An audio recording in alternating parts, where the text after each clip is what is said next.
तारकं सदा विमुक्तिसाधकं कलाधरावतं सतं विलासि लोकरक्षकम्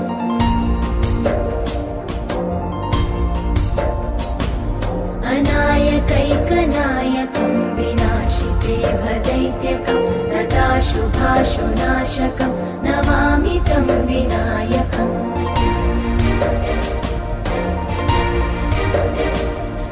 न तेतरातिभीकरं नवोदितार्कभास्वरं न मत्सुरादिनिर्झरं न ताधिकापदुद्धरम्